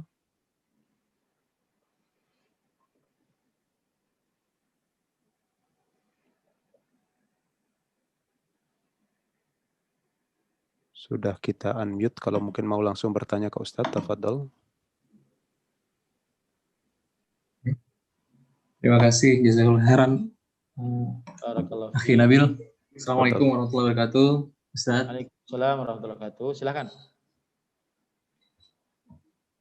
Ya, Afwan mau bertanya berkaitan tentang tadi hadis. Ya, izin bertanya Ustaz berkaitan tentang hadis tadi yang 70.000 orang masuk surga tanpa hisab. Ya, tadi kan kalau tidak salah itu di hadis tersebut kan disebutkan lanjutannya tuh ciri-cirinya adalah salah satunya orang yang tidak minta diruqyah, terus tidak beranggapan sial dan selalu bertawakal kepada Allah. Ya. Nah, mohon penjelasan Ustadz untuk yang ruqyah ini sejauh apa batasannya? Karena kan ada hadis juga lainnya tuh yang menyatakan kalau ruqyah itu boleh. Ada sahabat Nabi itu yang diruqyah karena dia sangat kalajengking kalau tidak salah Ustadz, dan penyakit ainnya. Ya. Nah, itu bagaimana Ustadz batasan ruqyahnya itu seperti apa? Kemudian kaitannya sama keluarga yang sakit nih Ustadz. Itu kalau minta didoakan itu apakah termasuk bagian dari ruqyah atau bagaimana Ustaz? Mohon penjelasan Ustaz. Jazakallahu khairan. Barakallahu fiik, jazakumullah khair atas pertanyaannya. Bismillah walhamdulillah wassalatu wassalamu ala Rasulillah wa ala alihi wa sahbihi wa man wala. Yang pertama yaitu yang berkaitan dengan ruqyah. Apa itu ruqyah? Ruqyah adalah membaca-bacai. Makanya ada ruqyah syar'iyyah, ada ruqyah syirkiyah. Ada ruqyah yang sesuai dengan syariat, yaitu ketika bacaan-bacaannya berdasarkan doa-doa dari Al-Quran atau ayat-ayat Al-Quran, hadis-hadis Rasul Shallallahu Alaihi Wasallam, atau bacaan-bacaannya berdasarkan dari doa-doa hadis-hadis Rasul Shallallahu Alaihi Wasallam. Adapun ruqyah syirkiyah adalah apabila bacaannya dan doanya bukan berasal dari Al-Quran dan hadis Rasul SAW, akan tetapi mantra-mantra. Itu ruqyah. Ruqyah adalah membacai untuk mengobati. Kemudian yang kedua, tentang hadis 70.000 orang yang masuk ke dalam surga tanpa hisab, tanpa azab. Kemudian sifat mereka adalah la yastarqun, tidak meminta diruqyah. Lihat ya, tidak meminta diruqyah. Jadi ada orang, kemudian ada peruqyah. Orang ini tidak minta diruqyah oleh orang ini. Itu namanya tidak minta diruqyah. Ya. Nah, saya akan fokus kepada tidak minta diruqyah. Kita akan mendudukkan dulu permasalahannya. Apa hukum minta diruqyah? Maka jawabannya hukumnya boleh. Kenapa? Karena boleh minta didoakan kepada orang lain. Rasul Shallallahu Alaihi Wasallam memerintahkan kepada Umar bin Khattab radhiyallahu anhu untuk minta didoakan oleh Uwais Al-Qarani kalau bertemu. Bahkan Rasul Shallallahu Alaihi Wasallam pernah minta didoakan kepada Abu Bakar dan Umar. Minta didoakan boleh. Maka ruqyah lebih spesifik, minta didoakan agar dibacai untuk diobati. Maka ini juga boleh, hukumnya boleh. Bahkan Rasulullah SAW bersabda, man istata'a an yanfa'akhahu falyaf'al. Siapa di antara kalian yang sanggup untuk memberikan manfaat kepada saudaranya, yaitu meruqyah saudaranya, maka lakukan. Jadi minta diruqyah atau minta ruqyah atau minta orang lain meruqyah kita boleh. Lihat ya, saya katakan boleh. Tidak ada syariat dalam Al-Quran dan hadis yang melarangnya. Cuma maksudnya dalam hadis tersebut dia kehilangan keistimewaan. Ya, keistimewaannya apa? Masuk surga tanpa hisab, tanpa azab. Kehilangan keistimewaan. Makanya para ulama mengatakan bahwasanya seorang manusia di dalam masalah ruqyah ada 3 macam. Yang pertama, seseorang minta meruqyah. Saya ulangi. Yang pertama, seseorang minta diruqyah. Maka ini kehilangan kesempurnaan, yaitu masuk surga tanpa hisab. Tapi hukumnya boleh. Para sahabat minta diruqyah kepada Rasul sallallahu alaihi wasallam. Hadis yang Bapak sebutkan tadi adalah tentunya dia belum masuk Islam atau belum juga disebutkan di dalam hadis tersebut bahwa orang yang terkena sengatan kalajengking tersebut sudah masuk Islam atau tidak. Tetapi di lain hadis sahabat Nabi minta diruqyah kepada Rasul sallallahu alaihi wasallam.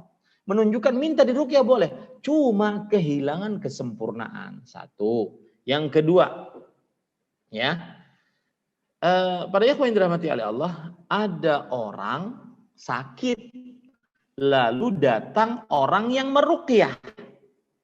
Orang yang meruqyah. Tetapi orang yang sakit ini tidak minta. Orang yang meruqyah ini yang minta. Yang melakukannya, dia nggak minta. Ya, maka ini perbuatan boleh dan orang yang sakit ini tidak kehilangan kesempurnaan. Artinya tetap ada jaminan masuk surga tanpa hisab. Yang ketiga, ada orang sakit, ada orang ingin meruqyah. Orang yang sakit tidak minta, tetapi orang yang meruqyah ini meruqyah kepada orang yang sakit. Dan orang yang sakit melarang. Jangan, nggak mau saya diruqyah. Maka ini namanya khilafus sunnah. Berbeda dengan ataupun menyelisih sunnah Rasul sallallahu alaihi wa ala alihi wasallam.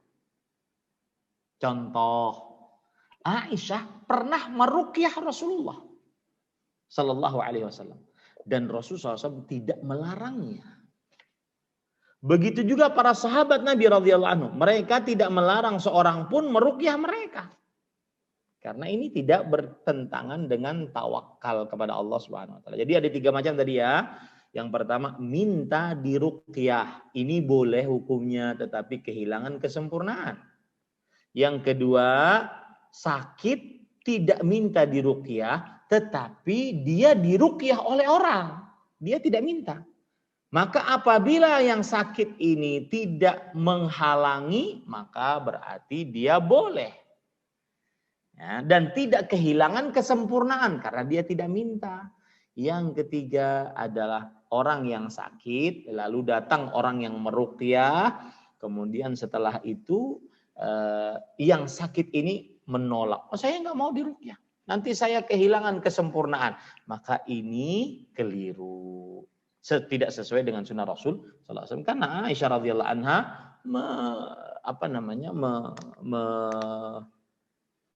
meruqyah Rasul sallallahu alaihi wasallam dan Rasul sallallahu alaihi wasallam tidak melarangnya. Nah, jadi begitu jawabannya. Wallahu a'lam. Nah. Barakallahu fiik Ustaz. Masih ada beberapa pertanyaan Silakan. Mungkin Ustaz. Mungkin. Silakan. Berikutnya Abu Attar, tafadhol kalau mau langsung bertanya kepada Ustaz atau mau dibacakan. Assalamualaikum Ustaz. Waalaikumsalam warahmatullahi wabarakatuh. Silakan Abu Attar. Jazakallahu khair Akh Nabil. Ustaz, langsung aja ke pertanyaan Ustaz.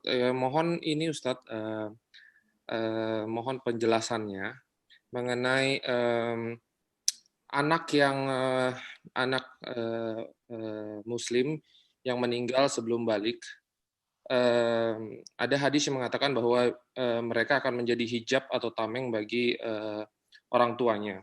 Apakah di salah satu hadis yang Ana baca itu 3 orang anak Ustadz?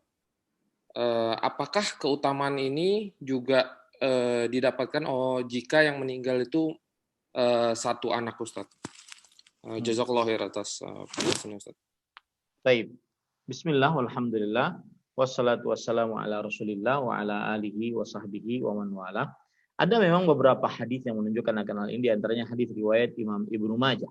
Rasulullah SAW bersabda, "Ma min muslimin yamutu lahu thalathatun minal walad, lam yablughul hin, ala talqawhu fi min abwabil jannah ats-tsamaniyah min ayyiha sya'a dakhal."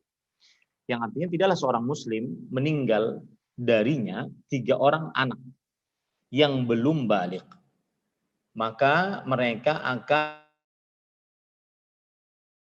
orang tua tersebut di pintu-pintu surga yang 8 dan mempersilahkan orang tua tersebut masuk dari pintu surga yang 8 mana saja yang dia inginkan. Nah, ini para ikhwah. Di dalam hadis yang lain riwayat Bukhari dan Muslim, ayyu mamra'atin mata laha thalathatun minal walad kanu hijaban minan nar. Qalat imra'ah wasnan, qala wasnan. Rasul sallallahu alaihi wasallam bersabda, tidaklah seorang ibu meninggal darinya 3 anak. 3 anak di sini tidak disebutkan apakah dia anak perempuan atau anak laki-laki. Ya, pokoknya 3 anak meninggal. Maka mereka menjadi hijab dari api neraka. Menjadi hijab dari api neraka. Lalu ada seorang perempuan bertanya kepada Rasulullah SAW, wahai Rasulullah, kalau 2 gimana? Kata Rasulullah SAW, walaupun 2 juga bisa menjadi hijab. Ya, walaupun 2 juga bisa menjadi hijab. Kemudian dalil yang lain yang menunjukkan bahwa 1 juga bisa menjadi hijab dan juga bisa memberikan syafaat nanti pada hari kiamat. Di antaranya adalah hadis riwayat Imam Muslim. Maka bergembiralah orang tua, bersyukur bukan bergembira ya. Orang tua bersyukur dan bersabar ketika dia diberi ujian oleh Allah Subhanahu wa taala, dicabut nyawa anaknya ketika masih kecil sebelum balik. Dalam hadis riwayat Imam Muslim, Rasul sallallahu alaihi wasallam bersabda, "Sigharuhum da'amisul jannah. Yaltaqi ahaduhum abahu fayakhudhu bi thawbihi fala yantahi hatta yudkhilahu Allahu wa abahu al-jannah."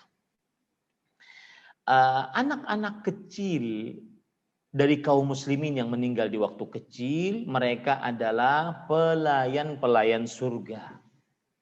Maka salah seorang dari mereka, yatalaqqa ahaduhum abah, akan mencari bapaknya. Kemudian ditarik gini. Dicontohkan oleh para sahabat, ditarik ujung pakaiannya, bapaknya tersebut ditarik. Sampai Allah Subhanahu wa taala memasukkan anak ini dan bapaknya ke dalam surga.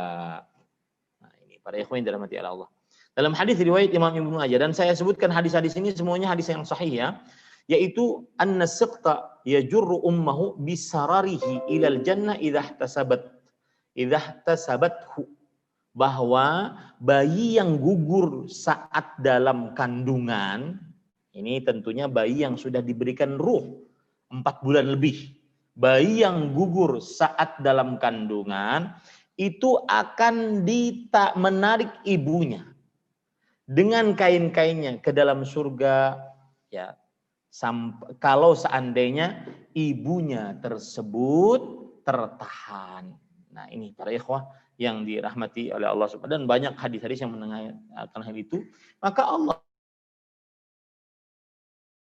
memberi syafaat dan semoga juga menahan dari api neraka. Wallahu a'lam.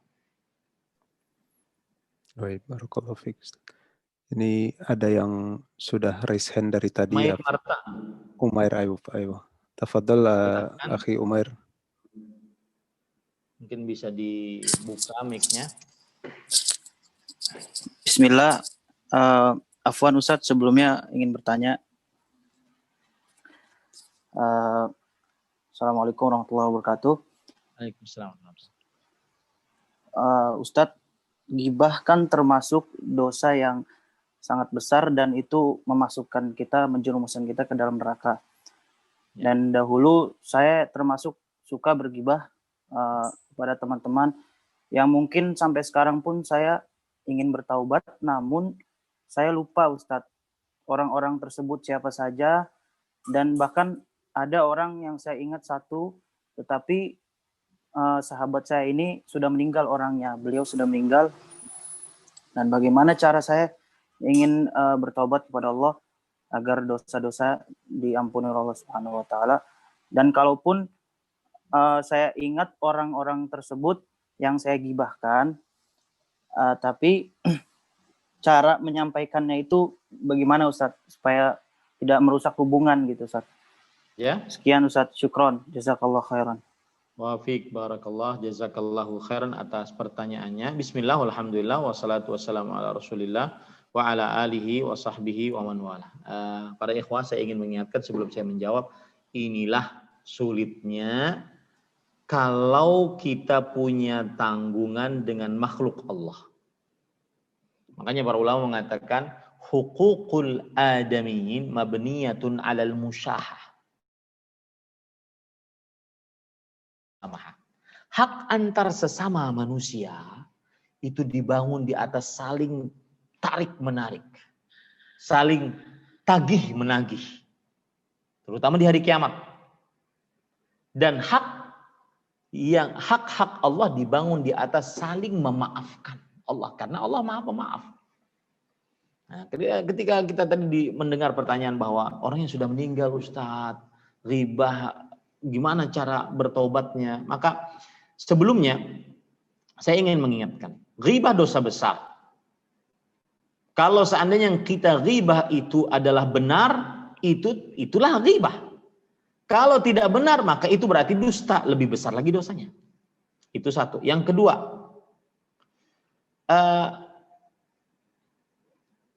cara untuk seseorang yang berbuat ghibah sehingga dia bisa bertobat kepada Allah Subhanahu wa taala adalah minta halal kepada orang yang dia ghibahi. Kalau orang yang dighibahi tersebut masih hidup.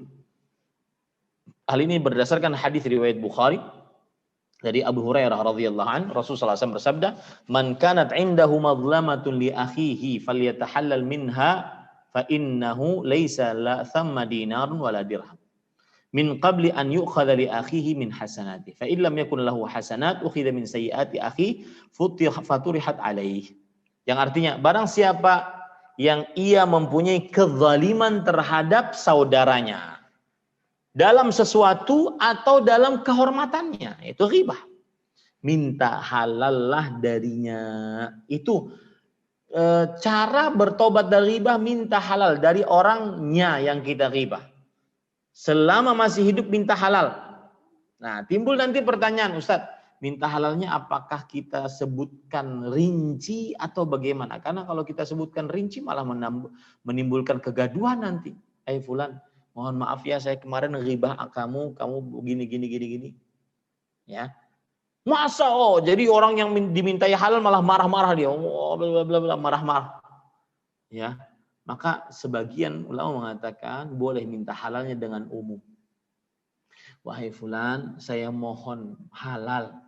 Apapun mungkin kesalahan saya terhadap engkau, minta halal. Nah, kalau yang dimintai halal mengatakan, oh ya sudah, saya maafkan. Selesai itu urusan. Nah, yang jadi masalah seperti yang dalam pertanyaan. Bagaimana kalau seandainya orangnya sudah meninggal? Maka yang pertama adalah agar kita bisa bertobat dari ghibah dan orang yang sudah meninggal adalah kita memuji orang tersebut di hadapan khalayak ramai. Ya, di hadapan khalayak ramai. Kita muji orang tersebut. Ini adalah penebus bayaran atas ghibah yang pernah kita lakukan. Itu satu. Yang kedua, kita banyak istighfar untuk orang tersebut. Memperbanyak istighfar untuk orang tersebut.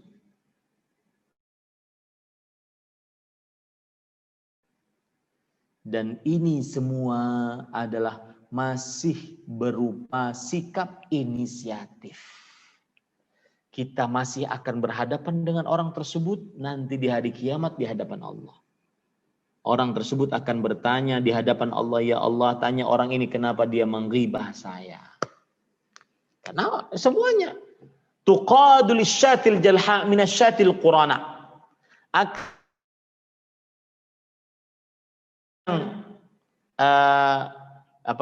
Kambing yang patah tanduknya dengan kambing yang mematahkannya akan diseret di kedua-duanya di hadapan Allah hatta yuqtassamin, sampai diambil qisas darinya. Maka saya katakan kita menyebut kebaikan orang-orang yang di hadapan khalayak ramai untuk orang yang kita ghibahi itu baru inisiatif. Kalau orang itu mau memaafkan, walhamdulillah. Tapi kayaknya tidak. Kenapa? Karena dia pun di akhirat menginginkan pahala yang banyak.